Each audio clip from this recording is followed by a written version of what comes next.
वो हमारा स्कूल का दिन था जब मैं एक रितु नाम की लड़की को पसंद करता था। उस समय मैं 10th क्लास में था। रितु भी 10th क्लास में ही थी। हम दोनों एक दूसरे को पसंद करते थे। उस समय मैंने अपने दिल की बात उसे बताई और उसने मेरे प्यार को एक्सेप्ट कर लिया। हम दोनों एक ही बस में स्कूल जाया करते थे। बस में अक्सर मैं उसकी बगल वाली सीट पे बैठा जाया करता था और वो पल मानो मेरी जिंदगी के सबसे खूबसूरत पल थे। क्लास में लगभग सभी को हमारे प्यार के बारे में पता था। मेरे दोस्त हमेशा ऋतु का नाम लेकर मुझे चिढ़ाया करते थे। ऋतु और मैं लंच के समय साथ में खाना खाते थे और खाते हुए अपने फ्यूचर की बातें किया करते थे। रात के वक्त हम दोनों एक दूसरे से ढेर सारी बातें करते। हम दोनों अपने अपने सपने एक दूसरे को बताते और न जाने बात करते करते कब हमको नींद आ जाती और हम सो जाते। कभी अगर मेरे घर में कोई रिश्तेदार आ जाता तो रात को मैं छत पे जाकर बात करता। जहाँ तक कि मैं ठंड के मौसम में भी छत पे जाकर ऋतु से बात करता। हम दोनों ने साथ में न जाने क्या क्या सपने देखे थे, शादी, बच्चे और जहाँ तक कि हमने बच्चों के नाम भी सोच रखे थे। स्कूल तक तो हम दोनों की प्यार की गाड़ी काफ़ी अच्छी चलती रही थी, लेकिन जैसे ही हम कॉलेज में गए तो धीरे धीरे सब कुछ बदलने लगा। कॉलेज में आने के बाद ऋतु अब पहले जैसी नहीं रही। वो मुझे अब इग्नोर करने लगी। अब न वो पल जैसे बातें करती और न तो वो मेरी तरफ देखती। मैं सोचने लगा, ये ऋतु को क्या होता जा रहा है? वो मेरे साथ ऐसा क्यों कर रही है? एक दिन ऋतु के एक फ्रेंड ने मैंने पूछा, देखो न ऋतु अब मुझसे पहले जैसी बातें नहीं करती, वो मुझे इग्नोर करने लगी है। उसकी फ्रेंड ने मुझे बताया कि ऋतु को मैंने कॉलेज में अभय नाम के लड़के से अक्सर बातें करते हुए देखती हूँ। शायद मुझे लगता है ऋतु उसे पसंद करती है। उसकी फ्रेंड की बातों को सुनकर मेरे दिल की धड़कनें बढ़ने लगी। मेरा दिमाग कह रहा था कि ऋतु ऐसा कैसे कर सकती है, लेकिन दिल कह रहा था कि नहीं, ऋतु ऐसा नहीं कर सकती। मेरी आंखें नम होने लगी।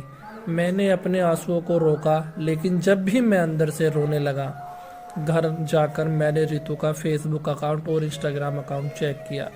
मैंने देखा कि ऋतु ने अभय को फॉलो किया हुआ है और उसे फोटो पे लाइक और दिल वाले इमोजी का कमेंट भी था। मैंने तुरंत ऋतु को कॉल किया, लेकिन उसने मेरे कॉल का जवाब नहीं दिया। अगले दिन जब मैं कॉलेज गया तो ऋतु से मैंने पूछा, क्या तुम अभय को पसंद करती हो? ऋतु, ये तुम क्या बोल रही हो? मैं जो पूछ रहा हूँ उसका जवाब दो। क्या तुम अभय को पसंद करती हो, हाँ या ना? ऋतु, अभय और मैं बस एक अच्छे दोस्त हैं। उसने मेरे सवालों का जवाब नहीं दिया। मुझे समझ नहीं आ रहा था कि मैं क्या करूं। मैं अब काफ़ी चिड़चिड़ा सा हो गया था और छोटी छोटी बातों पे नाराज हो जाया करता था। ऋतु अब पहले जैसी नहीं रही, वो अब बिल्कुल बदल चुकी थी। एक दिन मैंने ऋतु को अभय का हाथ पकड़कर कॉलेज ग्राउंड में बात करते हुए देखा। मैंने अपने फ़ोन से उन दोनों का फ़ोटो क्लिक कर लिया। कॉलेज ख़त्म होने के बाद मैं ऋतु के पास गया और उससे कहा, ऋतु 2 मिनट मुझसे तुमसे कुछ बात करनी है। ऋतु, हाँ बोलो, क्या बात करनी है? राजीव, तुम अभय को लाइक करती हो ना? ऋतु, मैंने तुम्हें कल ही बोला था कि अभय और मैं बस एक अच्छे दोस्त हैं। राजीव, सिर्फ अच्छे दोस्त हो न तो ये फोटो देखो, एक दूसरे का हाथ पकड़ क्या बात हो रही है? ऋतु गुस्से से मेरी तरफ देखी और बोली, हाँ मैं उसे लाइक करती हूँ, तुम्हें उससे क्या प्रॉब्लम है? राजीव, ऋतु, हम दोनों स्कूल से एक दूसरे से प्यार करते हैं, तो फिर ये बीच में अभय कहाँ से आ गया? ऋतु, स्कूल लाइफ तो हमारा बचपना था, बस वो प्यार नहीं था और सिर्फ एक अच्छे दोस्त है। मैं अब जा रही हूँ, बाय। हम बस अच्छे दोस्त हैं, यह बोलकर वो बड़ी आसानी से चली गई। मेरे और मेरे फीलिंग के बारे में उसने एक पल भी नहीं सोचा। मैंने तो उसे सच्चा प्यार किया था। उस रात मेरे आंखों में आंसू और नज़रों के सामने वो पुरानी यादें साफ दिखाई दे रहा था।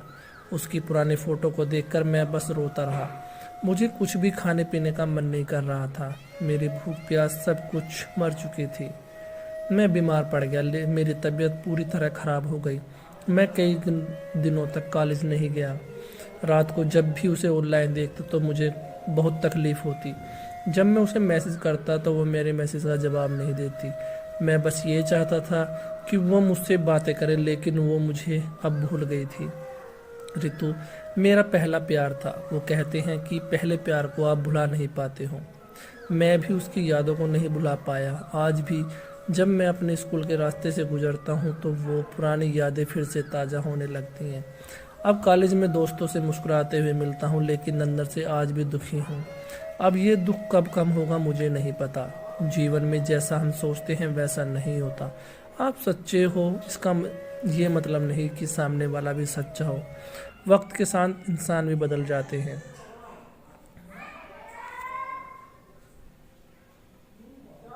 Thank you for watching.